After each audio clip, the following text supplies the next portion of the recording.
Olá, paz do Senhor, seja bem-vindo ao meu canal. Quanto tempo que eu não dou a cara por aqui. A vida anda um pouco corrida, mas eu quero vir aqui compartilhar com você uma palavra para o seu coração e eu tenho certeza que será bênção. Lá na igreja onde nós servimos, nós temos meditado, feito a exposição da carta do apóstolo Paulo à igreja de Tessalônica, com esse propósito de, nesse tempo de quarentena, de afastamento dos cultos, ainda assim está comunicando a palavra aos nossos irmãos. Se você ainda não é inscrito, eu já te faço o convite. Você pode se inscrever, é gratuito, clicando no botãozinho vermelho aqui abaixo do vídeo, inscrever-se.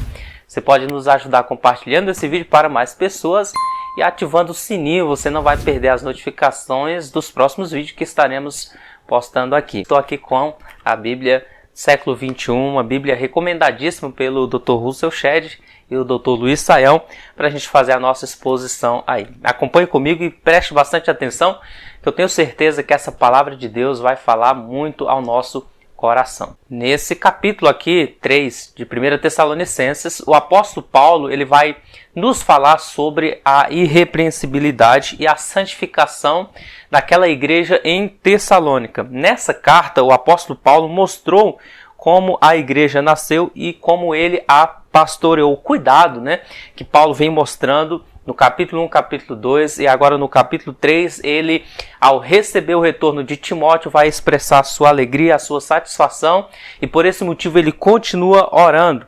Agora, Paulo ele vai passar a tratar do processo de amadurecimento dos irmãos. Como a igreja deve se manter firme em meio à perseguição. Isso demonstra a maturidade dos irmãos, a firmeza na fé que aqueles irmãos tinham, apesar da perseguição frequente ali. A firmeza desses irmãos crentes em Tessalônica é o grande foco desse capítulo de número 3.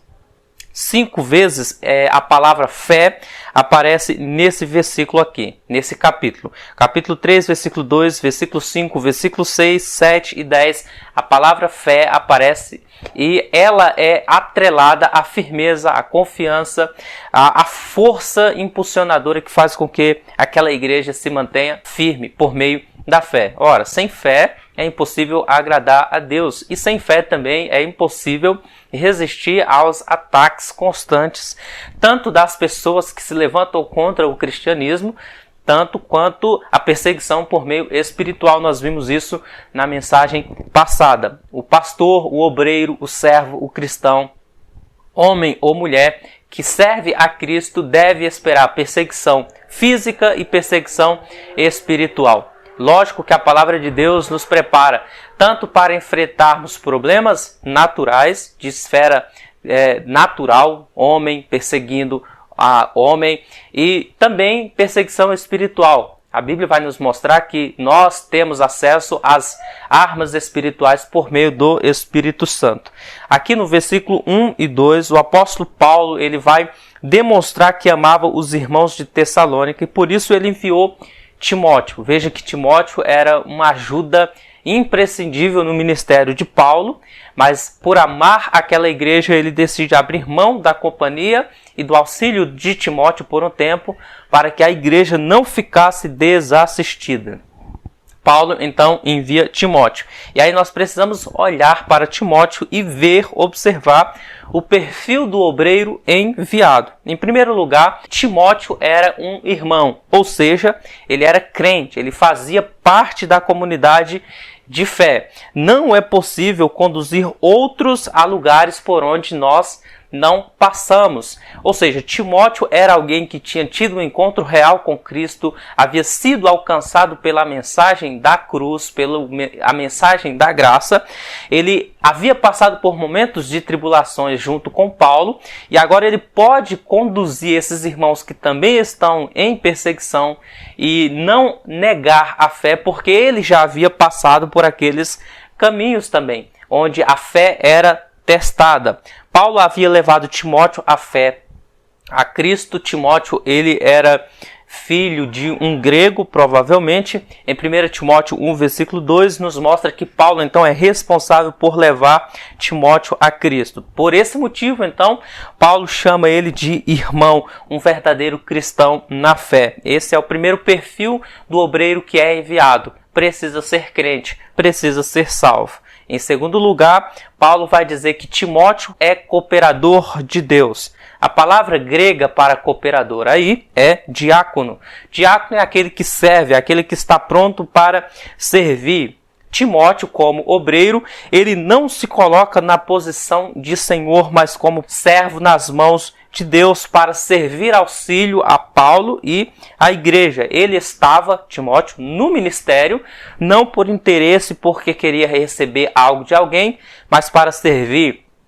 Aqui se revela a grandiosidade do ministério cristão, a grandeza de servir. Quando nós servimos, nós estamos refletindo em nossas ações aquilo que Cristo refletiu no ministério dele.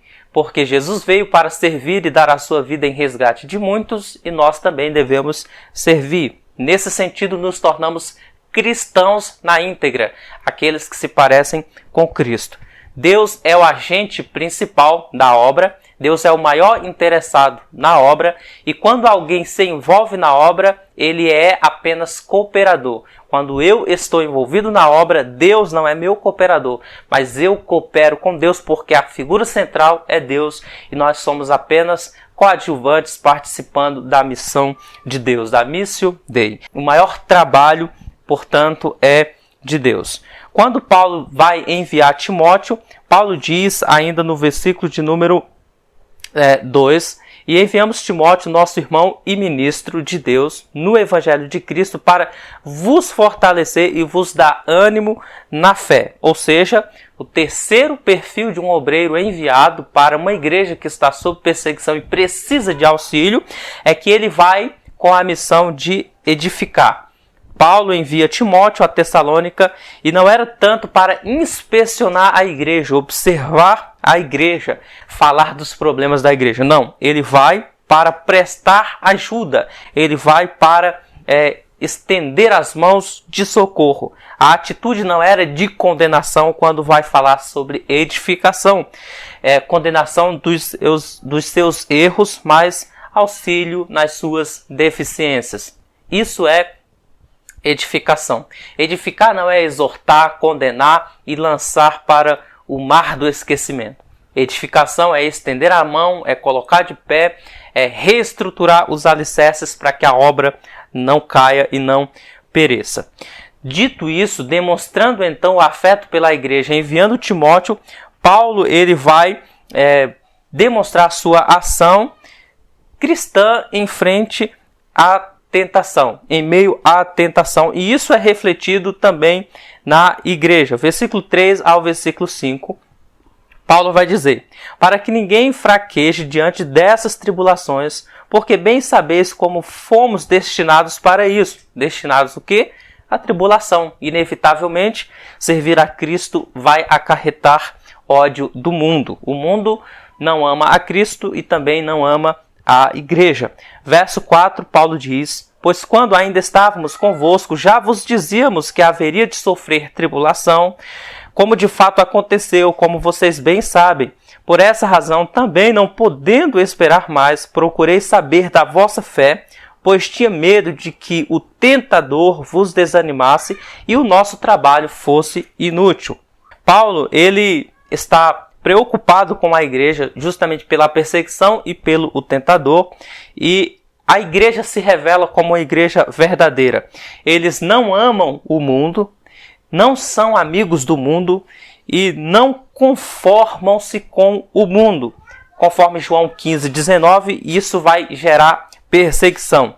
A vida dos crentes expõe e denuncia os pecados do mundo, conforme João 15, versículo 18 e 22. E os crentes, por causa disso, são perseguidos porque o mundo não conhece a Deus e nem a Cristo. João 16, versículo 3. Olha o que Jesus falou lá no Evangelho de João, capítulo 15, verso 18 ao 21. Se o mundo vos odeia, sabei que primeiramente odiou a mim. Se fosseis do mundo, o mundo amaria o que era seu, mas o mundo vos odeia, porque não sois do mundo, pelo contrário, eu vos escolhi do mundo. Lembrai-vos da palavra que eu vos disse, o servo não é maior que o seu senhor. Se perseguiram a mim, também vos perseguirão. Se obedeceram a minha palavra, obedecerão também a vossa. Mas vos farão todas essas coisas por causa do meu nome, pois não conhecem aquele que me enviou. Aqui, Jesus Cristo está nos deixando claro que a identidade do cristão com Cristo o faz ser odiado pelo mundo. Na perspectiva de Paulo, por trás das perseguições físicas está uma influência espiritual. Por trás das perseguições, Paulo vai deixar claro na primeira carta de Tessalonicenses, quanto na segunda, que há uma sedução, uma influência maligna. Ele se apresenta, o inimigo da igreja se manifesta. 1 Tessalonicenses 2,18, Paulo vai dizer que Satanás é o opositor da igreja, quando ele diz que tinha tentado ir até a igreja algumas vezes, mas Satanás se opôs, ele não conseguiu ir. Aqui no versículo 5, Paulo novamente vai falar de Satanás, que mina a fé dos cristãos, sendo ele o tentador. Já quando ele escreve a segunda epístola aos Tessalonicenses, no capítulo 2, verso 9, novamente ele vai falar que Satanás, ele é o enganador, ou seja, ele está presente, perseguindo a igreja fisicamente, seduzindo a igreja nas emoções e tentando ludibriar no intelecto, por isso ele é enganador. Na segunda carta de Paulo à igreja de Corinto, capítulo 11, verso de número 3, ele diz que Satanás engana como uma serpente. Ele teme que Satanás, como enganou Eva, possa enganar a igreja. Já o apóstolo Pedro, na primeira epístola de Pedro, capítulo 5, verso 8, Pedro vai nos dizer que Satanás, ele devora a fé como um leão devora a presa. Mas a fé firme em Cristo resiste aos ataques de Satanás como um escudo. E aí o diabo, ele vai usar todos os meios possíveis para atacar o cristão e para debilitar a fé em Deus. Ele se apresenta com dois métodos. O primeiro método é a perseguição física. E, ao que parece, a perseguição física, ao invés de parar a igreja, fazia com que ela crescesse, aumentasse.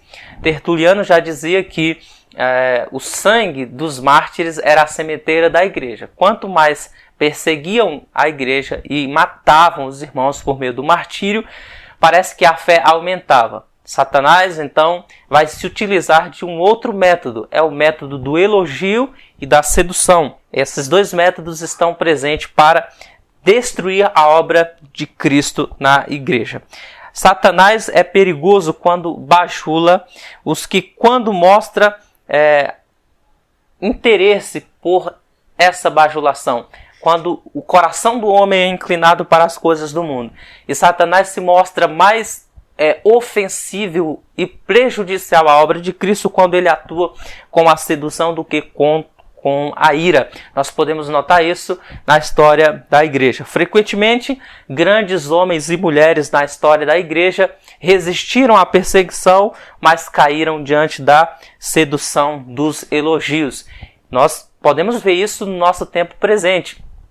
Muitos irmãos e irmãs são firmes e constantes enquanto estão enfrentando perseguição, dificuldades na sua vida financeira, são anônimos, mas basta apenas que, de alguma forma, essa pessoa alcance o pódio, alcance a honra, alcance a glória. Pouco tempo depois, não sabendo lidar muito bem com a fama, com o sucesso, acabam caindo em escândalo e desviando alguns da fé. Timóteo é enviado, então, a essa igreja para prevenir a igreja contra a sedução de Satanás por vários meios e fortalecer por meio disso a fé dos irmãos. Por que fortalecer a fé? Porque a fé da igreja é a fé que vence o mundo. A Bíblia diz na primeira epístola de João, capítulo 5, versículo de número 4, que esta é a vitória que vence o mundo, a nossa fé. Dito isso, então, que a igreja havia sido aprovada, quando Paulo recebe o relatório de Timóteo, ele vai, do versículo 6 ao 8, demonstrar que o pastor é consolado quando sabe que a igreja vai bem. Olhe comigo, versículos 6 ao 9. Mas Timóteo acaba de regressar do vosso meio, trazendo boas notícias da vossa fé e do vosso amor, dizendo que sempre tendes afetuosa lembrança de nós e que desejais muito nos ver, assim como nós também ver vocês. Por isso, irmãos, vossa fé nos conforta em toda a nossa necessidade e tribulação, porque se estáis firmes no Senhor, nós agora vivemos. Paulo está dizendo, agora eu posso viver. É alguém que está dando um suspiro depois de receber uma boa notícia que aplaca a preocupação e traz paz ao seu coração. Esse texto nos deixa bem claro que não há maior alegria do que saber que os nossos filhos na fé andam na verdade, ainda que sofrendo provações.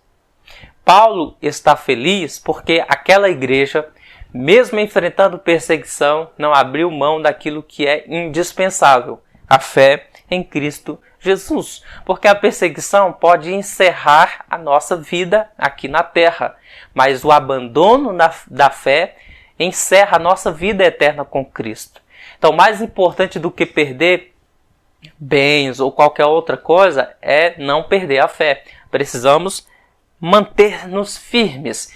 E Paulo, ao saber que a igreja estava resistindo, ele diz, agora eu estou em paz. Agora eu posso descansar, agora eu posso viver, porque eu sei que vocês, mesmo enfrentando oposições, não têm negado a fé.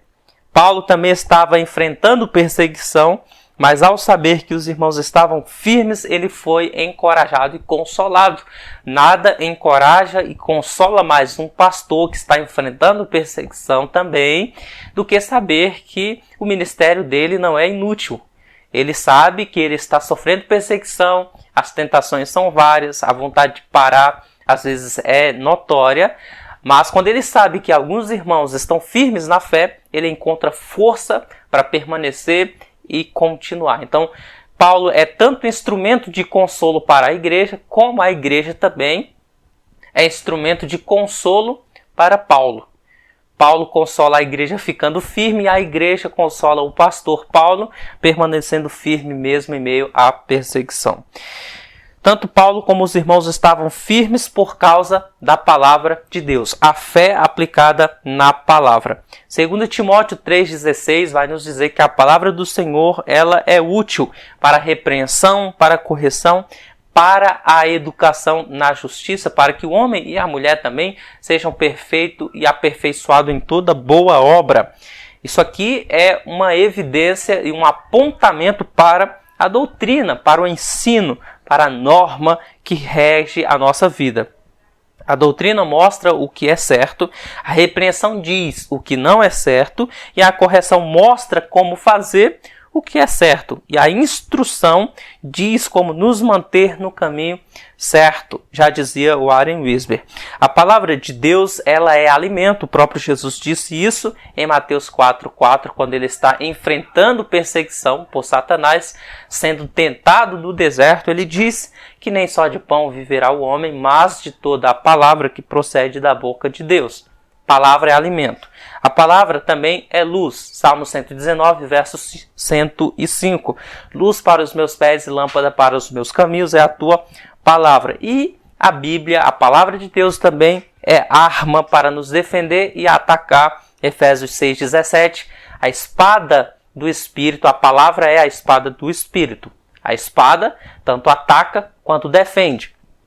Quando nós conhecemos a Bíblia, nós estaremos capacitados e ornados para defender a nossa fé, como para enfrentar Satanás e alcançar, resgatar almas para Cristo através da evangelização. Daí nós sempre aqui nesse canal, na igreja onde vamos, enfatizamos essa verdade. Todo cristão, sendo pregador, pregadora ou não, precisa conhecer a palavra do Senhor. Dito isso, falando do consolo que a igreja trouxe ao coração de Paulo, ele diz que agora pode viver e ele vai orar.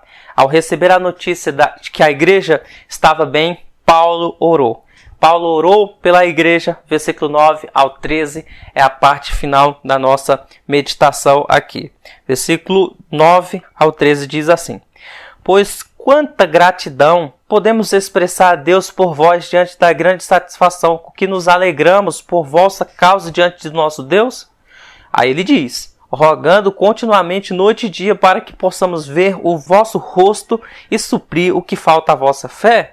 Que o próprio Deus, nosso Pai, e Jesus, nosso Senhor, preparem nosso caminho até vocês. E o Senhor vos faça crescer, transbordar em amor uns para com os outros e para com todos, como também nós transbordamos em relação a vós, para fortalecer o vosso coração, tornando-vos irrepreensíveis em santidade, diante de nosso Deus e Pai, na vinda de nosso Senhor Jesus com todos os seus santos. Veja que Paulo orou.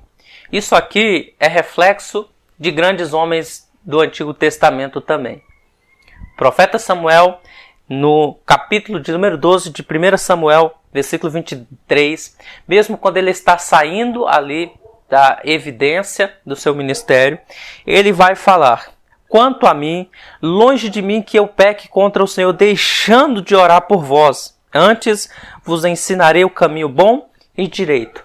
O que a palavra de Deus nos diz é que quando nós deixamos de orar pelo povo que o Senhor nos confiou, nós estamos pecando não apenas contra o povo, mas contra o Senhor. Samuel disse: longe de mim pecar contra o Senhor, deixando de orar por vocês. Então, o pastor, o homem de Deus, a mulher de Deus, ora, não por obrigação, mas por desejo, por amor, tanto ao rebanho quanto a Deus que confiou aquele rebanho. Paulo tinha isso em mente também. Por isso, orava. Talvez aprendeu com Jesus, orar pelo pequeno rebanho que o Pai havia lhes dado. Pedro, em Atos 6, verso de número 4, vai dizer que esse é um dos ministérios principais dos homens de Deus. Ele vai levantar diáconos para servir as mesas das viúvas e vai falar que, quanto a nós, os apóstolos, nos consagraremos à oração e ao ministério da palavra. São os dois ministérios mais importantes na vida de um homem e de uma mulher de Deus: a oração e a palavra. É igual às duas asas do pássaro. Um pássaro não voa só com uma asa, precisa das duas, oração e palavra. Paulo, em Atos 20, dá essa mesma ênfase sobre a oração. Ele, recomendando os obreiros, vai falar: agora, pois, encomendo-vos ao Senhor e à palavra da sua graça, que tem poder para vos edificar e dar herança entre todos os que são santificados. Em Lucas 22, verso 31 e verso 32, como Jesus orou pelos seus discípulos, Paulo orou pelos cristãos de Tessalônica, para que a sua fé não desfalecesse. Em Lucas 22, verso 31 e 32, Jesus, falando para Pedro, diz que orou para que Satanás não minasse a fé dele. Satanás pediu para cirandar-vos, mas eu roguei ao Pai para que a vossa fé não desfaleça. Porque se os irmãos perderem a fé, eles perderão tudo. Então, o que o crente tem de mais importante é a fé. Por isso, Paulo pede não apenas que eles sejam preservados da perseguição, mas que eles não percam a fé nesse processo doloroso que a igreja estava enfrentando. Rogando continuamente noite e dia para que possamos ver o vosso rosto e suprir o que falta à vossa fé. Ou seja, primeiro, ora para que a fé dos tessalonicenses amadureça. Suprir a vossa fé, aí na expressão de Paulo, é reparar a fé. A palavra reparar a fé aí vem de uma palavrinha grega chamada katartizo, que significa reparar. É a mesma palavra utilizada para se costurar uma rede ou uma expressão cirúrgica que era usada quando alguém quebrava os ossos, uma perna, e aí o médico fazia isso, reparava o osso, ligava novamente o osso. O que Paulo está dizendo é que a fé, por mais que seja forte, ela precisa ser restaurada, reparada, para que permaneça sendo usada de forma eficaz. Paulo orou para que os cristãos aflitos daquela igreja em Tessalônica crescessem na fé, ou seja, é possível aumentar a fé. E Deus atendeu esse pedido de Paulo. Isso que eu acho lindo nessa palavra. Isso que eu acho glorioso. Paulo está escrevendo essa primeira carta dizendo, olha, eu oro para que a fé de vocês cresça. Um tempo depois, Paulo recebe um relatório dessa igreja e deixa se revelar, se conhecer a nós o que ocorreu com essa igreja na segunda carta. Em 2 Tessalonicenses 1,13, ele vai, na sua segunda carta, escrever: Irmãos, cumpre-nos dar sempre graças a Deus no tocante a vós outros, como é justo, pois a vossa fé cresce sobremaneira. Olha que coisa tremenda. Na primeira, ele ora para que a fé cresça. Na segunda, ele já está com relatório de que realmente a fé daqueles irmãos cresceu. O segundo pedido de Paulo está no versículo de número 12, quando Paulo ora pedindo que o Senhor faça crescer o amor dos tessalonicenses, porque fé sem amor também é um problema. Em tempos de sofrimento, algumas pessoas podem alimentar o egoísmo. Pessoas perseguidas muitas vezes se tornam egocêntricas e exigentes, ou seja, é a prensa, né? Quanto mais esmaga a cana, mais o suco sai. Então, algumas pessoas, é lógico, se revelaram apóstatas, abandonaram a fé, se tornaram amargas, se tornaram pessoas rebeldes que chegaram a blasfemar contra Deus, que não os atendia em perseguição, mas, por outro lado, outros irmãos se mostraram firmes e inabaláveis. Veja o versículo 12. E o Senhor vos faça crescer e transbordar em amor uns para com os outros, para com todos, como também nós transbordamos em relação a vós. O que a vida faz conosco depende do que ela encontra em nós. A fornalha da aflição é o melhor instrumento para revelar o verdadeiro ser interior que está escondido dentro de nós. Em tempos de provações, algumas pessoas constroem muros em volta de si, uma redoma de vidro, enquanto outros constroem pontes de relacionamentos, é o que Paulo está fazendo, e o que provavelmente muitos irmãos daquela igreja também estavam fazendo. Por isso a expressão cresçam em amor uns para com os outros, o ciclo mais próximo da fé, e para com todos, ou seja, inclusive aqueles que eram instrumento de perseguição contra a vida daquela igreja. Versículo 3 da segunda epístola, Paulo novamente recebe o relatório de que isso estava se cumprindo naquela igreja, quando ele diz: o vosso mútuo amor de uns para com os outros vai aumentando, louvado seja o nome do Senhor. Nós podemos ver nessa igreja que está enfrentando dolorosa perseguição, um progresso. Não há regresso nessa igreja. Eles estão progredindo na fé, progredindo no amor. E a pergunta é: o que é amor? É uma boa pergunta a se fazer. Se você é um irmão, você pode entender bastante aqui essa ilustração. Se uma esposa, digamos que você acabou de se casar, e se a sua esposa se tornasse paraplégica, digamos que 3 meses após o casamento, o que você faria? É uma boa pergunta a se pensar. Será que o que você sente por ela é suficiente para cuidar dela pelo resto da vida? Se a resposta for sim, isso é amor. Porque o verdadeiro amor aprofunda-se em tempos de dificuldade, enquanto o romance superficial desvanece quando surgem as provações. Às vezes nós vemos pessoas apaixonadas e vai naquela emoção, não pensam muito bem, não conhece o outro muito bem, cheio de paixão, e acabam se envolvendo no relacionamento. E a princípio é flores, é aquela coisa gloriosa, mas a perseguição vem, isso é fato. Vem para todos, a perseguição vem para todos. Ninguém vive no mundo encantado enquanto está aqui na terra.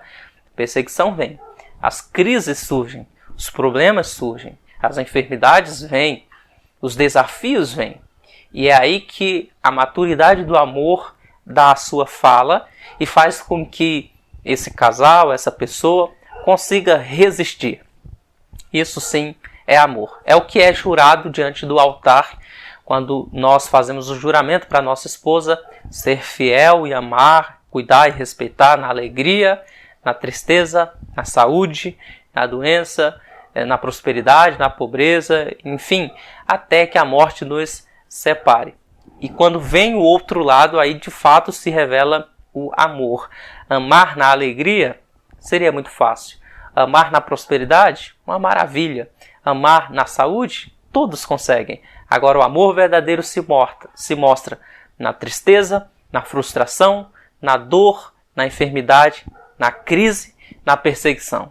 Isso se aplica, obviamente, aos nossos relacionamentos pessoais e interpessoais, mas também se revela no nosso relacionamento espiritual para com Deus. Servir a Deus enquanto tudo vai bem na nossa vida é uma maravilha, isso é fácil. Agora, o difícil é servir a Deus, permanecer fiel, manter-se íntegro quando suas orações parecem não ser respondidas, quando as crises surgem, quando pessoas que você ama se vão, quando as dores aumentam, quando o dinheiro é pouco. Enfim, estamos numa verdadeira crise. Aí vem o diabo, as tentações e a nossa própria natureza nos tentando. E aí que o amor verdadeiro se revela. Mesmo não tendo nada, Jó não abriu mão do seu amor para com Deus e permaneceu fiel. É lógico que Deus, no final da história, revelou-se para Jó, mudou o cativeiro de Jó, mas eu sempre falo que Jó não leu a história dele, ele viveu a história dele. Da mesma forma somos nós não sabemos como irá acabar a nossa história. E nesse percurso entre a crise e o final da nossa história aqui, nós precisamos nos manter fiéis ao Senhor. Amém, meus irmãos? Essa igreja se manteve fiel e eles transbordaram em amor. Paulo está pedindo, então, santidade para a igreja. Só voltando aqui para a gente fechar a conclusão do amor, eles estavam transbordando em amor para com os que estavam próximos dele, mas esse transbordar foi tão grande que a expressão de Paulo aqui é como se fosse uma expressão de uma metáfora de um rio que se rompe as suas barreiras e transborda para todos os vilarejos. A vida cristã, ela é uma fonte. Jesus fala que quem bebe da água da vida se forma nele ou nela uma água que jorra para a vida eterna. Ou seja, o cristão precisa, e é um fato, que quando nós estamos com Cristo, em contato com Cristo, uma fonte de paz, uma fonte de amor, uma fonte de santidade transborda em nós e contagia as pessoas que estão ao nosso lado. Ore e busque a Cristo, que com certeza você experimentará essa fonte transbordante de amor. Então nós temos Paulo orando por fé, Paulo orando por amor e, em terceiro lugar, Paulo ora pedindo santificação. Versículo 13, para fortalecer o vosso coração, tornando-vos irrepreensíveis em santidade diante de nosso Deus e Pai, na vinda de nosso Senhor Jesus com todos os seus santos. Aqui nós temos Paulo pedindo santificação. Mais uma vez, a volta de Cristo é o motivo dos cristãos viverem em santidade. Depois faça esse exercício aí, pegue a sua Bíblia e veja o final do capítulo 1, o final do capítulo 2 e aqui o final do capítulo 3. Paulo fecha o seu discurso falando da vinda de Jesus como mecanismo propulsor e motivador para uma vida cristã justa e santa. A volta de nosso Senhor também é uma fonte de estabilidade para a vida cristã. E onde há estabilidade, pode haver santidade. Onde há santidade, há segurança. Ou seja, se você está buscando a Cristo, está vivendo em santidade, você não teme ouvir sobre a volta de Jesus, porque não é por mérito, obviamente, mas você sabe que se Jesus vier, você, como as virgens prudentes, está com suas lâmpadas acesas e com reserva de azeite.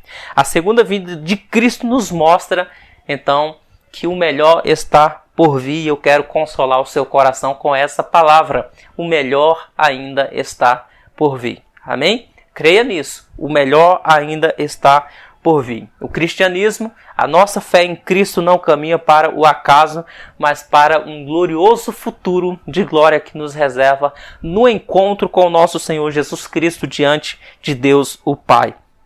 A palavra que aparece nesse versículo aqui como fortalecer o coração é amemptos, ou seja, sem culpa, em santidade diante de Deus. Nós só estamos sem culpas por causa da santificação operada por Jesus, aplicada pelo Espírito no tempo presente. Hoje, nossa santidade é um processo, ou seja, somos salvos do poder do pecado. O pecado já não tem mais domínio sobre nós, mas finalmente haverá um dia que essa santidade será plena e perpétua, onde eu e você, eu creio nisso, estaremos salvos não apenas do poder do pecado, mas da presença do pecado.